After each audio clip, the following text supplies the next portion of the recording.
There it is. Perfect.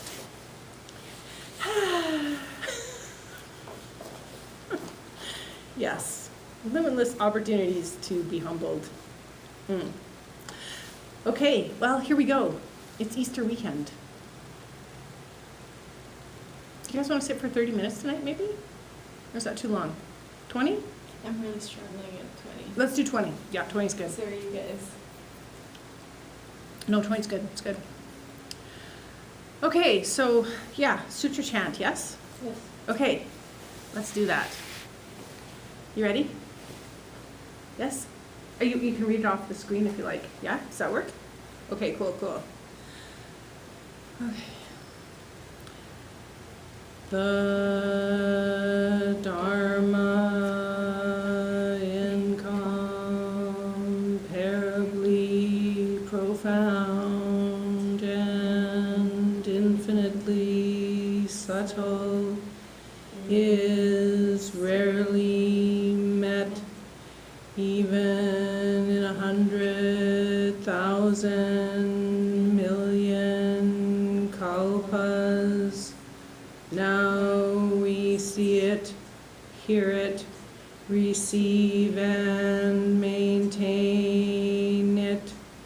May we completely realize the Tathagata's true meaning. Okay, this is our 7th night. Yeah. And we're moving along to chapters 13 and 14 in the Diamond Sutra tonight. And yeah, so I'm going to just blast through this. So again, the sutra basically is stating that it's trying to bring us to this realization of emptiness, that all forms are emptiness, that emptiness makes up all forms. And this leads to freedom from attachment to phenomenon. So that's what it's really about tonight. The 2 chapters that we'll be looking at go even more into depth, helping us kind of maybe attune to that deeper level of, that other level of reality, the source of all things, and emptiness. Yeah. So again, it's always the question, what are we really?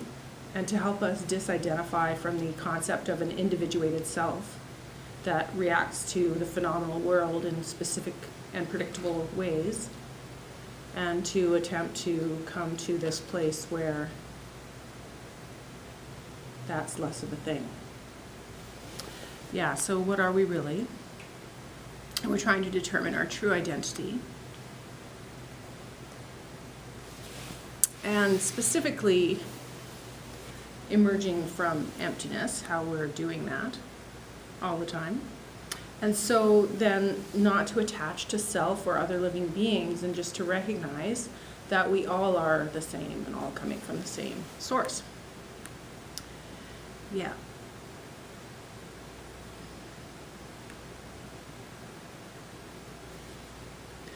So another way to look at that is that there's these 2 sides to reality. There's the side called Ji and the side called Ri, and these are concepts that are used sometimes to describe how this is.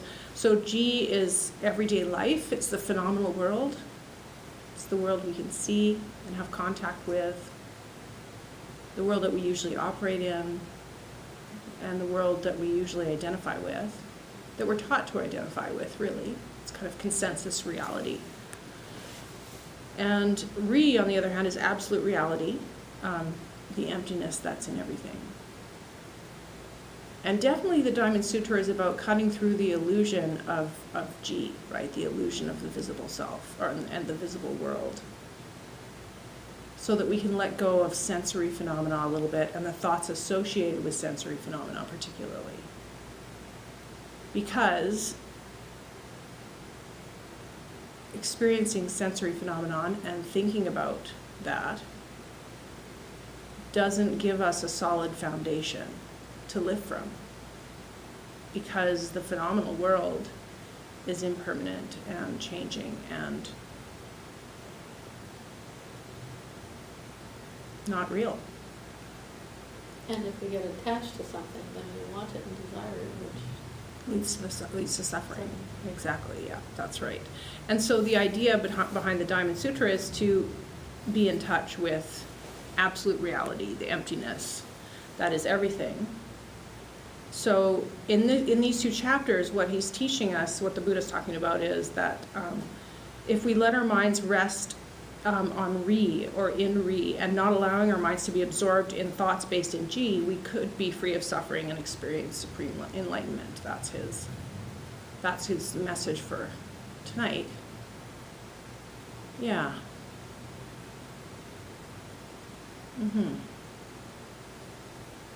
And so the idea is to set your mind, I mean, the purpose of practice is to set yourself down on yourself, really, on your true self as you're emanating from Ri.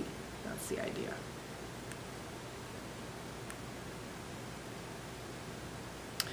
But on the other hand, Ji and Ri are actually very closely related to each other. Like the emptiness is what makes up the visible reality.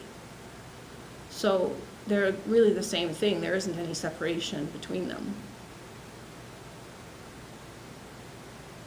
I think the point is that we kind of tend not to know about absolute reality, and so that's why it's important to bring it forward so that it can be experienced and understood and lived from. Yeah.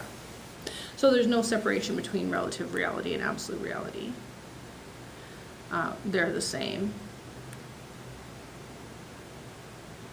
And so then this is it, right? This very moment right now is where emptiness is becoming form, like in our presence in this moment, and in no other moment, and at no other time, and in no other place except right now, right here.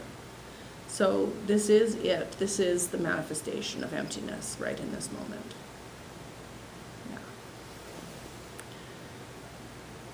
Yeah. And then, of course, what that means is that you are it already. You have it already. This is it already. It's just a question of, it's almost like developing a different sense where you can kind of sense into this other reality and be aware of it. But I think someone has to point it out first for you to even have it as an option, you know. Otherwise, it's very easy to go through life and not know that there's another option, or that there is another reality. Yeah, yeah. So I thought instead of reading through it 3 times, it's kind of lengthy. I thought I would just go through frame by frame. Does that seem good? And maybe, yeah, read it off the, does that sound okay? Yeah? Yeah. And so the question is, so at this point Subhuti asked Buddha, by what name should we know this sutra? And Buddha says, this sutra shall be known as the diamond that cuts through illusion. By this name it shall be revered and studied and observed. What does this name mean? It means that when the Buddha named it, he did not have in mind any definite or arbitrary conception, and so named it. This sutra is hard and sharp, like a diamond that will cut away all arbitrary conceptions and bring one to the other shore of enlightenment.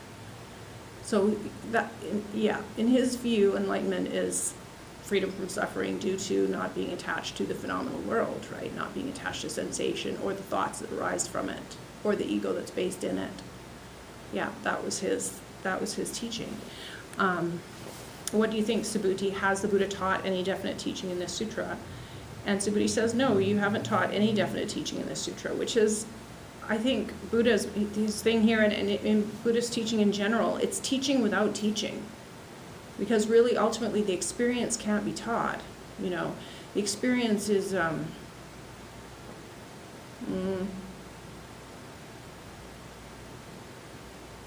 we can talk about it and point to it and make it known cognitively.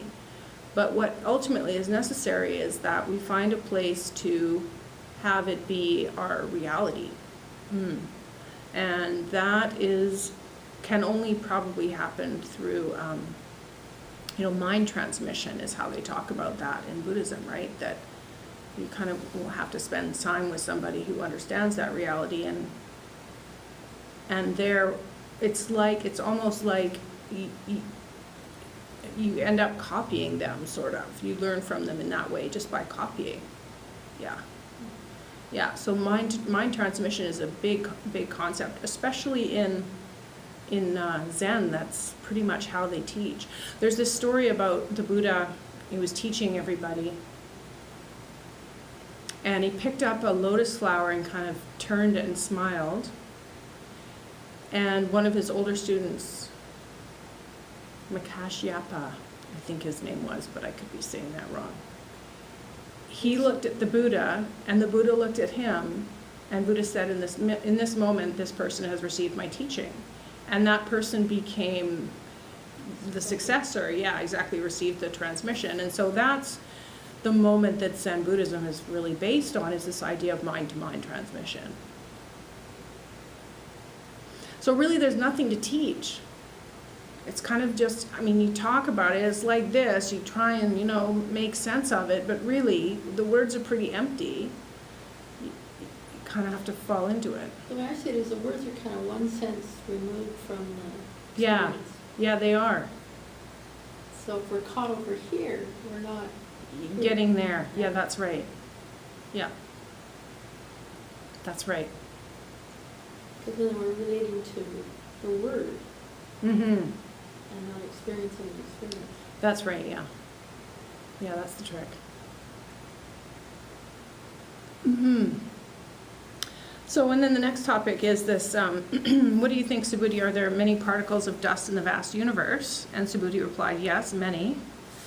And then Subhuti said, or Buddha says, Subhuti, when the Buddha speaks of particles of dust, it does not mean I'm thinking of any definite or arbitrary thought. I'm merely using these words as a figure of speech. They are not real, only illusion. It is just the same with the word universe. These words do not assert any definite or arbitrary idea. I'm only using the words as words. Right? Because his point is that it all is really this shunyata, this emptiness, right? The universe is nothing more than a big, big empty. Subhuti, what do you think? Can the Buddha be perceived by means of his 32 physical characteristics? So yeah, Buddha, you know, back in the day, they felt they could recognize an enlightened one based on actually physiognomy, like how their face was shaped, how their eyebrows were shaped, how their eyes were, how their ears were. And there were 32 different physical characteristics that they would look for that would indicate whether someone was a Buddha or not. And Subhuti says, no, most honored one, the Buddha cannot be perceived by his 32 physical characteristics. Why? Because the Buddha teaches that they are not real, but are merely called the 32 physical characteristics. Yeah. Because, you know, Buddha, the thing about Buddha is, like, he is, like Prajna Paramita, he is enlightened mind, right? Completely and totally. So you can't really say that you can recognize him by physical characteristics, because all he is this wisdom, yeah. So, and then the Buddha, he makes this point, Subhuti, if a good and faithful person, whether male or female, has, for the sake of compassion and charity, been sacrificing their life for generation upon generation, for as many generations as the grains of sand in 3,000 universes, and another follower has been studying and observing even a single section of this sutra and explains it to others, that person's blessings and merit would be far greater. So clearly this is a teaching that this teacher, the Shakyamuni Buddha, felt was really pretty fundamental and significant and important, yeah. This concept of emptiness. What do you think, Julie?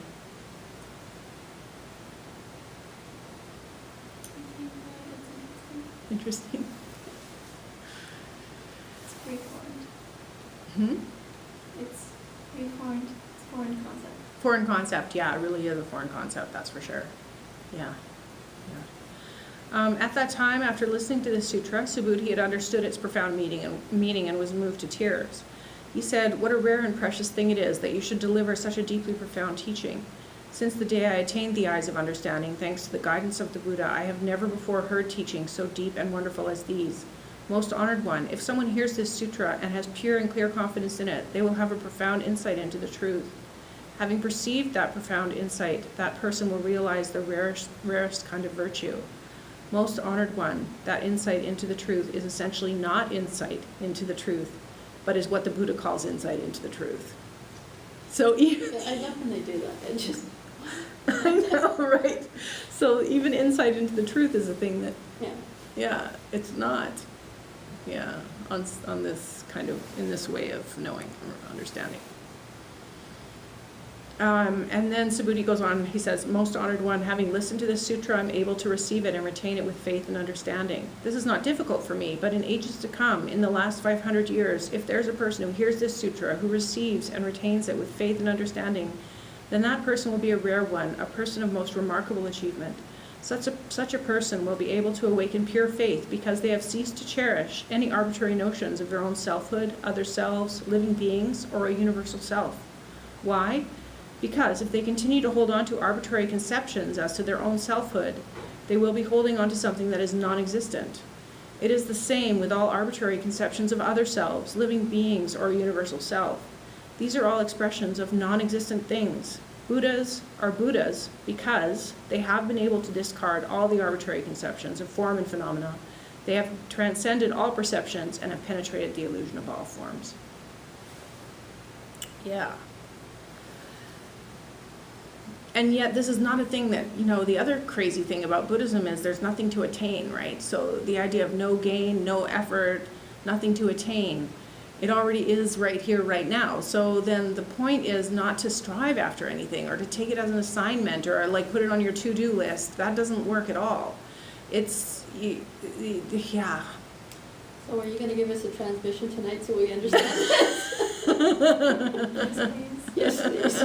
Yes, please. Yeah, there was a moment where,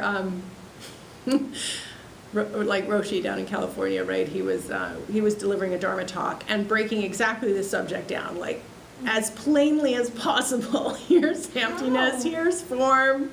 This is how it is. This is the simplest way I can say it to you. And I'm sitting over there going, yep, that's pretty clear.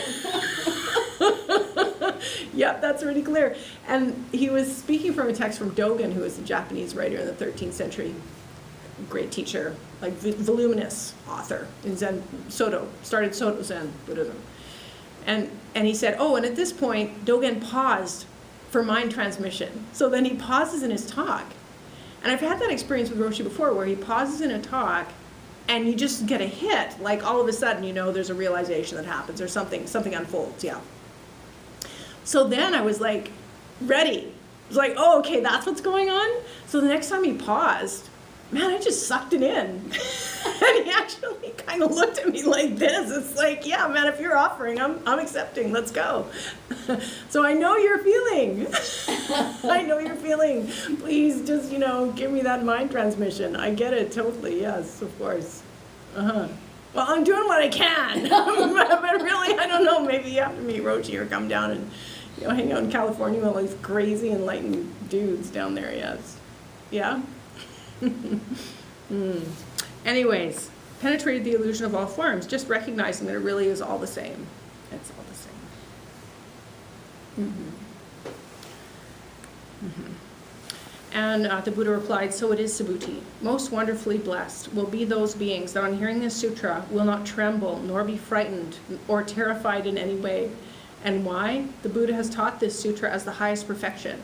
And what the Buddha teaches as the highest perfection, that also the innumerable blessed Buddhas do teach. Therefore, is it called the highest perfection. So it is a little scary, this whole emptiness concept, right? Yeah, for sure. Like watching your own mind and body kind of end is... yeah. I brought someone with me down in California this last time, and I said to her, well, I don't want to, you don't have to tell me the whole thing, but in 4 words or less, tell me what you thought. And she said, well, it's not a vacation. It's definitely not a vacation. It's like, but on the other hand, like, what else is there? I don't know, what else is there that's really going to sustain and be worthwhile and, yeah.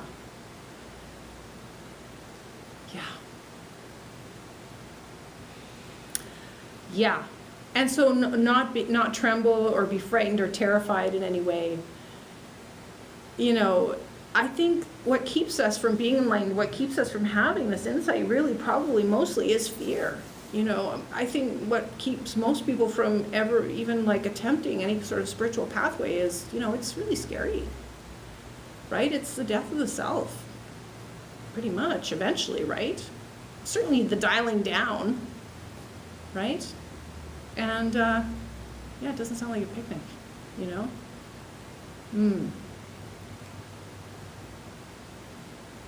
But you know, that ego is not doing us any favors, definitely not.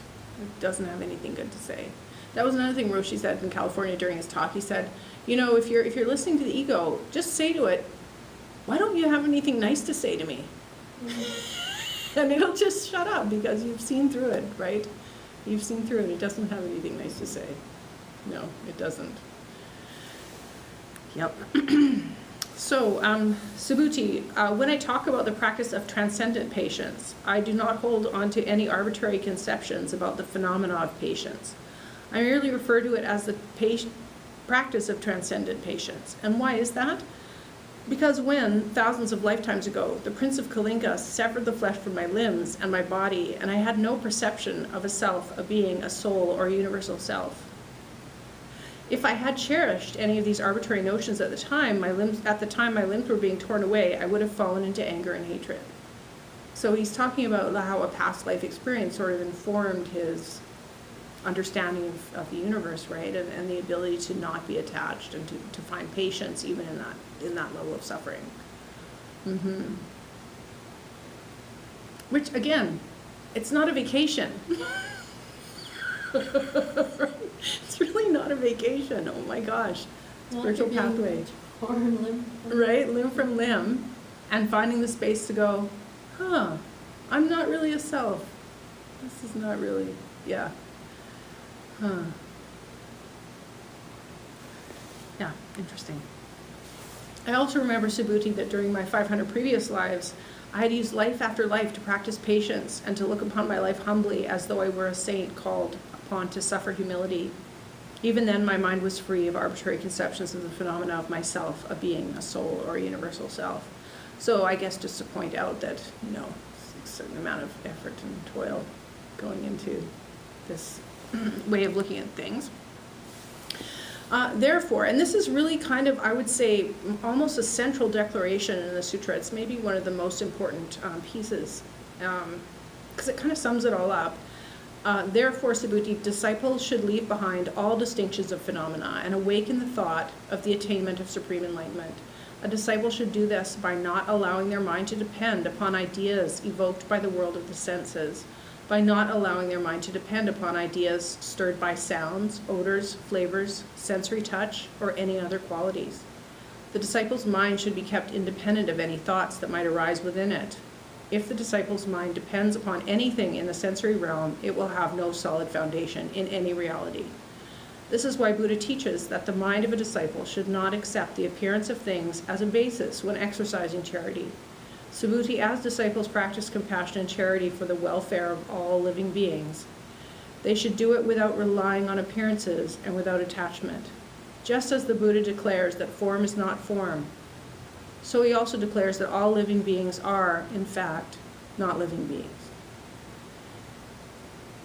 So he's talking about what to base the foundation of your life on, you know, and certainly this thing about thoughts and basing a life on thoughts and opinions about visible reality or, you know, the sensory world is not a pathway to happiness in the opinion of this particular enlightened teacher. Ultimately, it's impermanent, and even though we have craving for it and we have aversion towards it and we think it will make us happy and we strive after it and we work really hard to get it, the truth is it's not real and ultimately not satisfying. And so his point is to, rather than base our life on what we think, base our life on emptiness, on the truth of nothing. With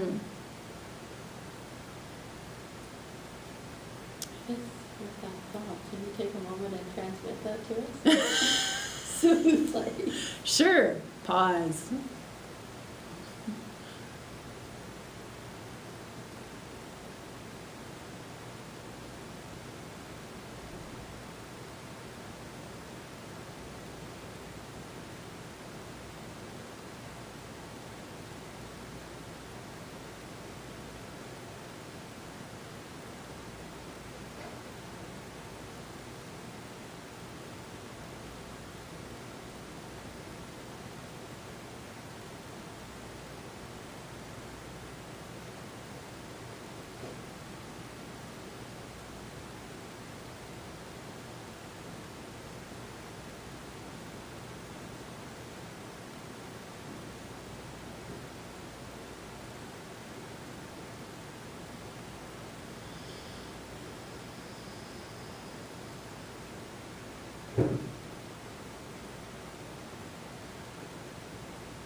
Yeah, the disciple's mind should be kept independent of any thoughts that might arise within it.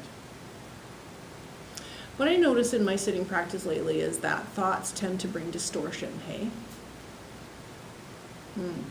Thinking muddies the water, like it changes the shape of the mind, actually.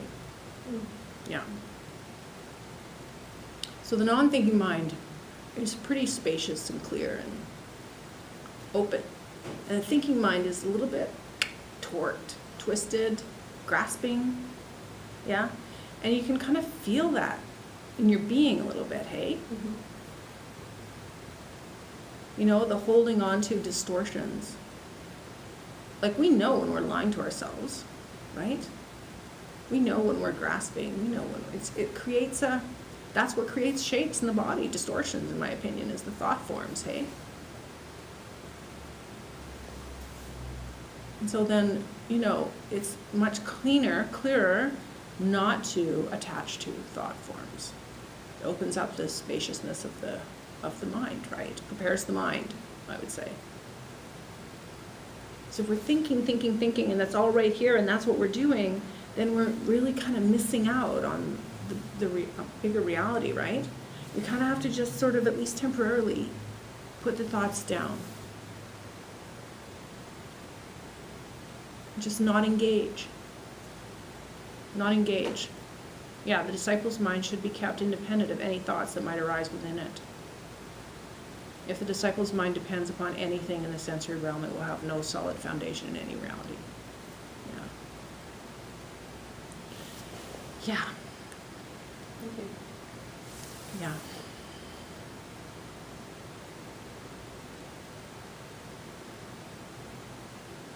Want to do another chant? You ready to do this one? Close it out? Okay.